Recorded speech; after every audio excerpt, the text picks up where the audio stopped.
Guten Tag und willkommen zu dieser Ausgabe von Tourismus Namibia. Das ist natürlich unsere eigentlich wöchentliche Show, die wir Ihnen jeweils also jedes Mal in Deutsch auch vorbereiten. Es gab jetzt einige Unterbrechungen in der Beziehung, weil ich in der Firma auch ein bisschen verschoben wurde. Ich mache jetzt weniger NMH, mehr Market Watch, dadurch auch ein bisschen weniger allgemeine Zeitung.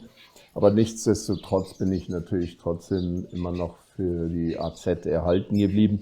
Aber es muss halt vieles sich erst einspielen und dadurch hat sich das mit der Tourismusausgabe in Deutsch ein bisschen verzögert gehabt. Immerhin nochmals willkommen und hoffentlich werden wir uns jetzt wieder wöchentlich sehen. Wir haben natürlich wieder alle möglichen Themen mit dabei und als erstes ist natürlich Topics, unsere erste Rubrik.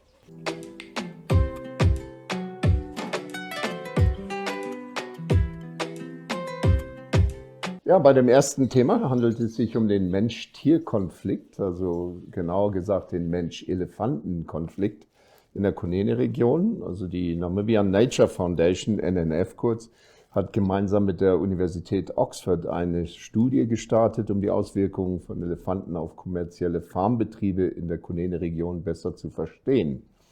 Dort stellt der Mensch-Elefant-Konflikt weiterhin eine große Herausforderung dar. Die Forschung wird von der Doktorandin Jessica Tacey und dem Masterstudenten Luca Feuerriegel von der Conservation Research Unit der Universität Oxford geleitet. Unterstützt werden sie von Dr. Derek Hare, Dr. Egil Droge sowie Professor Morgan Hauptfleisch von der NNF. Mithilfe einer Online-Umfrage möchten die Forscher die Erfahrungen und Ansichten der Farmer erfassen, die ihre Farmen mit Elefanten teilen, welche sich regelmäßig über kommerzielles Farmland bewegen. Die Ergebnisse sollen dazu beitragen, die Herausforderungen besser zu verstehen und künftige Naturschutz- sowie Konfliktlösungsstrategien zu verbessern. Die Forscher versichern, dass sämtliche Antworten anonym bleiben, sicher gespeichert und ausschließlich für wissenschaftliche Zwecke verwendet werden. Und die Teilnahme ist natürlich freiwillig und die Befragten können ihre Teilnahme jederzeit beenden. Die Studie wurde von der Zentralen Ethikkommission der Universität Oxford genehmigt. Ja, soweit unsere Elefanten oben in der Kunene-Gegend. Und als nächstes haben wir auch ein interessantes Thema. Es geht um die Geparden, die ja damals in Indien, ich muss sagen damals, weil das vor einigen Jahren war, in Indien angesiedelt wurden. Und ja, da ist es tatsächlich so, damals war das Programm ja sehr umstritten, wegen eben dieser Geparden, weil ja auch einige verendet sind in der Gefangenschaft in Indien. Man muss aber dazu sagen, dass im Großen und Ganzen es doch ein sehr, sehr erfolgreiches Thema ist. Indiens ehrgeiziges Programm diesbezüglich eben zur Wiederansiedlung der Geparden hat einen bedeutenden Meilenstein im Gegenteil erreicht. Also der Gepardenbestand des Landes umfasst inzwischen mehr als 50 Tiere. Und im Kuno-Nationalpark ist die Population nach der Geburt von 5 Jungtieren auf insgesamt 57 Geparde angewachsen. Die Mutter, Joala, stammt aus Namibia und hat inzwischen bereits ihren 3. Wurf in Indien erfolgreich großgezogen. Mit diesem Nachwuchs wurde bereits der 10. erfolgreiche Wurf seit der Wiederansiedlung der Art verzeichnet.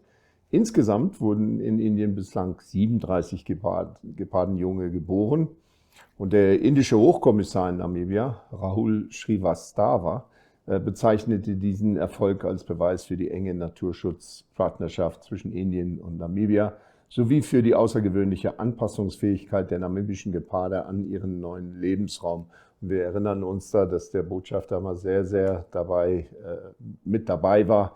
Als damals diese Käfige rausgeflogen wurden nach Indien, war die AZ auch anwesend am Flughafen. Das war damals eine sehr aufregende Geschichte. Und im Nachhinein muss man sagen, alle von uns hatten so ihre Zweifel, aber die wurden am Ende nicht bestätigt, denn es ist ja im Großen und Ganzen eben gut gegangen. Soweit die Geparden. Dann haben wir noch mal was kurz zu den Beherbergungszahlen in Namibia. Und da lässt sich bis jetzt weiterhin im Großen und Ganzen doch ein Aufschwung mehr oder weniger verzeichnen. Namibias Hotels, Lodges und Gästehäuser, also Gästebetriebe muss man wohl sagen, verzeichneten im 2. Quartal 2026 eine durchschnittliche Auslastung von über 57%. Damit erzielte der namibische Tourismussektor das stärkste zweite Quartal seit der Zeit vor der Covid-19-Pandemie. Die durchschnittliche Auslastung lag sowohl über den Werten des Vorjahres als auch über dem Niveau von 2019, trotz rückläufiger Besucherzahlen aus einigen wichtigen Herkunftsmärkten. Also laut dem namibischen Gastgewerbeverband HAN stieg die durchschnittliche Auslastung im zweiten Quartal 2026 um knapp 5% gegenüber dem gleichen Zeitraum des vorigen Jahres und lag mit mehr als 3% über dem Vergleichswert von 2019. HAN-Geschäftsführer Gitta Perzold erklärte, dass sich dieser positive Trend auch im Juni fortgesetzt habe. Die Auslastung erreichte knapp 59%, deutlich mehr als die knapp 48% im Juni des Vorjahres und ebenfalls klar über den 51,2% des Jahres 2019. Also im Großen und Ganzen doch eine sehr, sehr gute Geschichte. Vor allen Dingen, wenn man bedenkt, dass, als wir neulich die nationalen Ziffern, also vom Umweltministerium angesehen haben, hat sich doch so mancher Sorgen gemacht, ob der Tourismusbetrieb oder der Sektor einen gewissen Einbruch erlebt. Aber es kann natürlich auch sein, dass das regional mehr bedingt ist, also aus den unmittelbaren Nachbarländern. Ja, damit sind wir schon am Ende unserer Topics. Als nächstes haben wir die Destinations.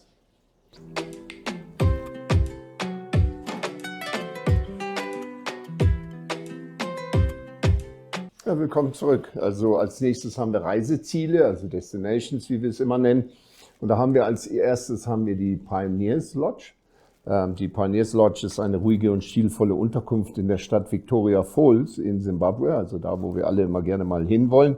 Und Kali Abrantes, unsere Kollegin von Enjoy, die wurde rumgeführt von Susanne Smith und die hat ein bisschen mehr über diese Lodge berichtet. So guys, for today's destination segment, we've decided to take you guys across the border and we are going to visit Pioneers Lodge in Vic Falls. So we are joined here by their marketing manager, Suzanne Smith. Thank you so much. Thank you for coming and seeing us in our part of the world. 100%. We have to shine a spotlight on one of the top 5 lodges in the Vic Falls area. So could you please give us a rundown of Pioneers Lodge? So Pioneers is an owner-run and operated lodge, which is quite a special thing in itself. You know, it gives you that personal touch. The owners are very on the ground. They're involved in the day-to-day running of it, also in the day-to-day upkeep, so you don't have to wait for maintenance to be done. So that kind of gives it a little bit of a special touch. But it's a 50-room lodge, which straight away people kind of think it must be kind of compact on top of each other and very impersonal. It's not that at all. It is a massive property. We kind of decided not to build things on top of each other, so the rooms are around the outside kind of the property, and then they're expansive gardens with beautiful trees. When the lodge was built, it was 6 properties. They only removed 9 of the existing trees and they built everything kind of around it. So the garden is really established. It's beautiful. It's old. There's incredible bird life. You get a few mongooses coming in, and yeah, so it's an incredible property. It really is. And even when we're full, you know, we can sleep 108 people there, but because of the way it's set up and how things operate in Vic Falls with people going at different times to activities and things, you never ever feel like you've got 100+ people in the place with you. Backyard, you kind of feel like, you know, it's almost got a bit of a homely feeling, although it's this big lodge. Well, the rooms are all absolutely stunning. I noticed that with the wallpapers, you guys have obviously got a theme going on. We've got monkey, we've got elephant, we've got jungle, and the rooms, I like that you said that the gardens are expansive. The rooms themselves are massive. Yes. You feel like, okay, I can breathe. And there's definitely room to being move around. It's not a case exactly. of climbing out of the bed and having the wall right there. Yes. You've actually got space between your bedside tables and the walls. And I think also the way the mosquito nets are put in, because obviously we need them in this part of the world. But when you've got king size beds and then you've got the mosquito nets up like they are, you need to have room, and it's you know, nothing feels like it's claustrophobic. Yes. It's also, I think, everything at Pioneers, the ceilings are higher and stuff, so you've got that whole feeling of light and it's air the small and space. things that matter, but it makes the space feel bigger. That's 100% right. Absolutely. Quickly tell me, you guys are quite special because you're a restaurant that's open for breakfast, lunch and dinner. You guys are open to the public as well. So we do open the restaurant to the public. We have obviously the breakfast is not that. That's kind of Yes. bed and breakfast, and then we have a nice light lunch seasonal menu, and then obviously the dinner as well. But we allow walk-ins to come in and have dinner with Good. us. So people can be spoilt if they're in the area. Absolutely, 100%. So those people that are doing camping and they're doing the self-drive for 3 weeks, if you guys need a decent steak, and I believe I saw on the menu they were crocodile You dishes. can have, and there's some So game meat as well, so there you we can go. come in and Everyone will be taken see it care out of. there. Yeah, Guys, do absolutely. yourselves a favor, pop around to Pioneers Lodge in Vic Falls. It's a beautiful place. You will be welcomed as if you're family, and then you will leave being family. So have a good time there and let us know when you go. Come and see us. Ja, und das war die Pioneers Lodge, also oben an den Victoria-Fällen. Ist natürlich immer ein schönes Ziel. Und vor allen Dingen die Anfahrt dahin kann man sich wirklich interessant gestalten, ob man dann durch Namibia fährt oder eben andersrum über Botswana. Ich möchte beinahe sagen, dass Botswana natürlich inzwischen sehr teuer geworden ist, aber es lohnt sich immer noch, diese Art Trips zu unternehmen. Ja, und dann wollen wir uns kurz über Sandwich Harbour unterhalten. Also das ist natürlich bekannt als Sandwich Hafen ursprünglich, aber auf diesem Abenteuer begleiten wir eben dann Sandwich Tours unter der Leitung von Kenneth Kapitako. Das ist der derzeitige Konzessionsinhaber für Sandwich Harbour. Die Reise begann an der Waterfront von Wolfish Bay, also das ist so, wie es immer ist, und führt eben durch die Lagune und die Salzpfannen bis hinein in eine der spektakulärsten Küstenlandschaften Namibias. Wir hoffen, Sie freuen sich über einen unvergesslichen Tag mit Dünenfahrten, beeindruckender Tierwelt und atemberaubenden Ausblicken. Ich selber war schon ein paar Mal auf diesen Wüstentrips, ist unwahrscheinlich. Und selbst wenn es nur ein Tagestrip ist, ist es ein unwahrscheinliches Erlebnis. Aber hier haben wir eine kleine Videoaufnahme. Journey with us as we explore one of Namibia's most spectacular natural wonders, Sandwich Harbour. Our adventure begins at the Wolfish Bay waterfront, where a cool Atlantic breeze and a blanket of morning mist set the scene for an unforgettable day. Before setting off, guests enjoy a warm cup of coffee while meeting the friendly team from sandwich stores and car rentals, owned by Kenneth Kapitako, the current concession holder for Sandwich Harbour. With introductions complete and the vehicles ready, excitement fills the air as we leave the waterfront behind and begin our journey along Namibia's breathtaking coastline.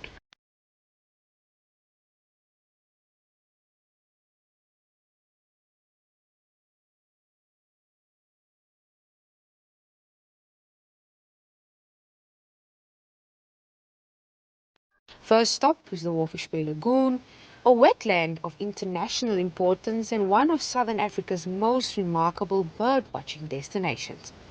From the lagoon, we continue to the famous Wolfish Bay salt pans. Stretching across the landscape, the simmering white salt fields contrast beautifully with the blue sky and surrounding desert.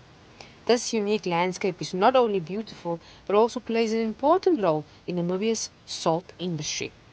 As we continue our journey, we pass palkies, where local fishing activities offer a glimpse into life along the Atlantic coast. Anglers patiently cast their lines while seabirds circle overhead, adding to the peaceful atmosphere of the morning.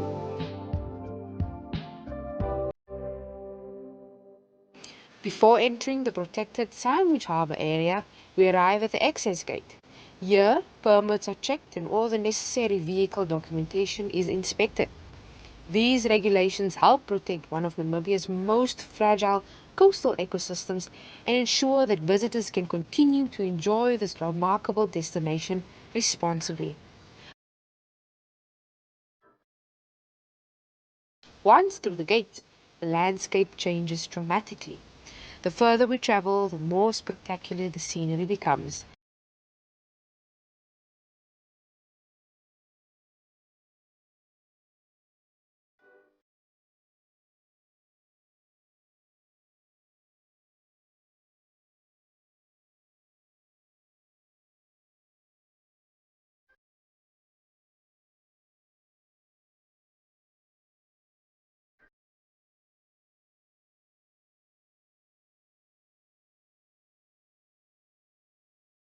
Towering sand dunes rise from the desert before disappearing into the Atlantic Ocean, creating one of the few places on Earth where the world's oldest desert meets the sea.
Soon, the real adventure begins. Our experienced driver expertly navigates the massive dunes, climbing steep, sandy slopes before descending into sweeping valleys. Every turn reveals another breathtaking view, showcasing the incredible beauty that has made Sandwich Harbour one of Namibia's most sought after destinations. The excitement of dune driving is matched only by the spectacular scenery surrounding us. Endless golden dunes, crashing ocean views, and untouched wilderness create an unforgettable experience that leaves visitors in awe. Reaching one of the highest viewpoints, we stop to admire the incredible panoramic views stretching across the coastline. Here, surrounded by nature's beauty, a delicious lunch is served. It's a perfect opportunity to relax, take photographs of experience, and appreciate the silence and the vastness of this extraordinary place. With lunch enjoyed and memories captured, it is time to turn our journey back. Along the return route, thousands of Cape cormorants can be seen gathered along the shoreline, creating another unforgettable wildlife spectacle. Their presence is a reminder of the rich biodiversity that calls this coastline home. Now, as we make our way back towards Walvis Bay, the weather has transformed completely. The cool mist that welcomed us in the early morning has given way to warm sunshine, bathing the waterfront in golden light as we arrive back from where our adventure began. From peaceful lagoons and sparkling salt pans to exhilarating dune driving and breathtaking ocean views, Sandwich Harbour offers an experience unlike any other. Until next time, keep on exploring the beautiful Namibia. Ja, und das sind schon die Ende unserer, so sind wir am Ende unserer Destinations. Dann haben wir zuletzt noch To the Point.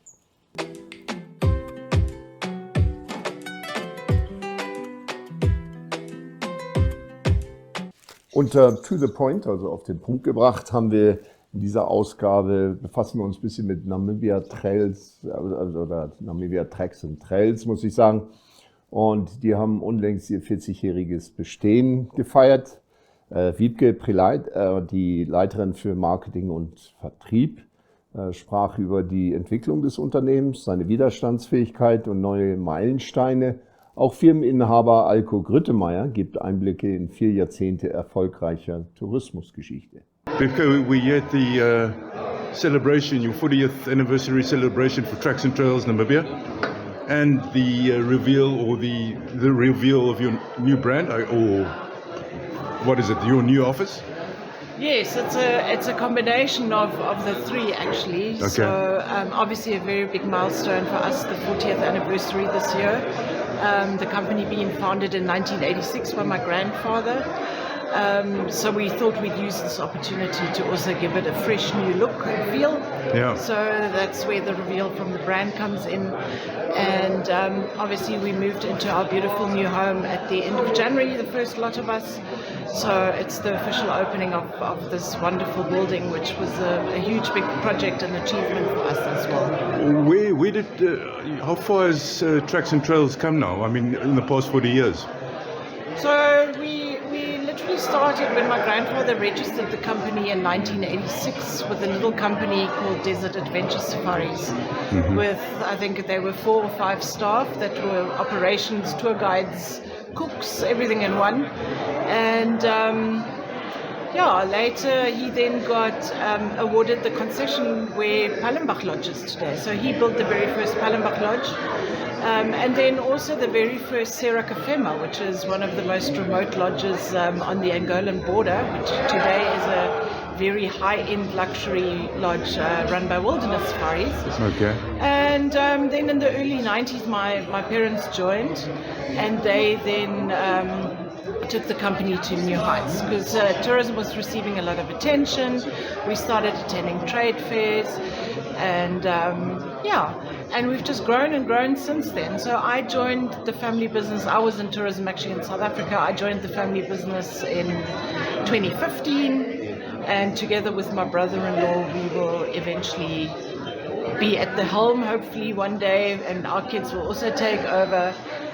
So we're looking at 3rd generation at the moment. We are looking at 3rd generation at the moment. We are looking at an involvement of over 40 years from 4 or 5 employees, where we have 93 people on the payroll now. Yeah. You know, and the best thing is we love what we do, and we create exceptional journeys for our guests, and that's what it's all about, and that's what we want it to stay like. Obviously, there's still business in tourism, right? There is a lot of business in tourism. Yeah. Obviously, it is a very, very volatile industry. It does have its challenges. And I think one of the biggest things where we learned that very quickly was obviously in the pandemic in 2020. COVID was a very difficult time for us, but we also managed to get through it. And here we are, still going strong, and Namibia is receiving a lot of attention on the international tourism market at the moment. There are more international airlines coming in. There was just another exciting announcement this week of more flights coming into Windhoek.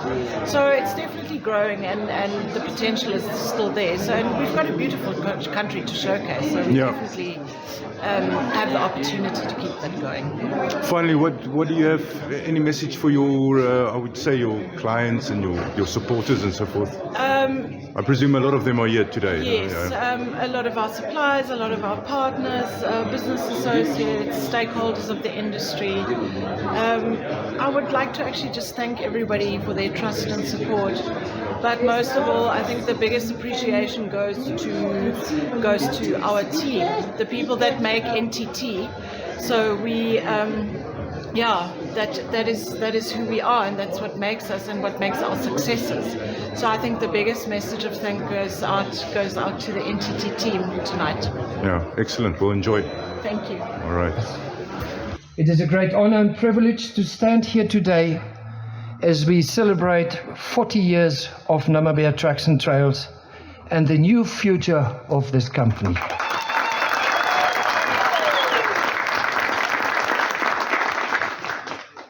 "40 years is more than a milestone. It is a story of vision, resilience, hard work, and a deep love for Namibia. Its landscapes, its wildlife, its people, and the unforgettable experiences it offers to the world. When Namibia Tracks and Trails began, it was built on more than just the idea of travel. It was built on the belief that journeys should mean something, that visitors should not simply pass through Namibia, but truly experience it, its beauty, its spirit, and its soul. Over the past 4 decades, this company has helped shape the way countless travelers to see and experience our country. It has opened doors to adventure, created lasting memories, and built bridges between people from around the world and the remarkable land we call home. To be able to do this, we managed to build our own platform. And allow me to give you a brief rundown, and this is quite a story of what happened, when and where we find ourselves today. In 1986, my dad, Karl-Heinz Grunemeyer, established a mobile safari called Desert Adventure Safaris. And I think there's a wonderful PowerPoint presentation supporting my speech here a bit. A tiny small office formed the head office. Remember now we talk about head office and satellite office and all this stuff. In Moltke Street, right next to the FNB Bank. At that stage, a handful of family and friends were called the staff. Together, this logo and slogan have served as a powerful representation of our brand, our values and our passion. The evolution of our new logo started quite simply in March last year, I think, with a number of in-house ideas and concepts. We explored different possibilities and discussed what entity means to us. While these initial designs provided a valuable starting point, we knew we wanted to take the process further and ensure that the final result truly reflected the heart and soul of this organization. We therefore partnered with Snowball Studio to help bring our vision to life. One of the first pieces of advice that Stefan gave us was very simple but very, very powerful. Before redesigning the brand, he said, ask the people who know it best. So we conducted a company-wide survey involving every single one of the team members in the NTT team, from the managing director right down to our cleaners, casual staff. It is my great honor and privilege to present the new logo.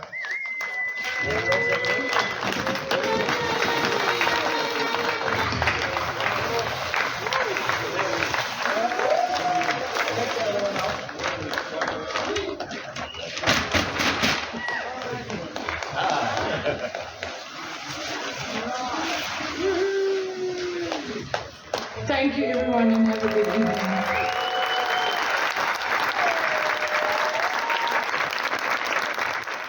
Ja, und das waren die Namibia Tracks and Trails. Damit sind wir auch schon am Ende unserer Show heute angelangt. Ich hoffe, Sie ein wenig unterhalten zu haben. Und wir sehen uns dann hoffentlich in einer Woche wieder. Bis dahin, bleiben Sie gesund. Schönes Wochenende noch. Bis dann. Tschüss.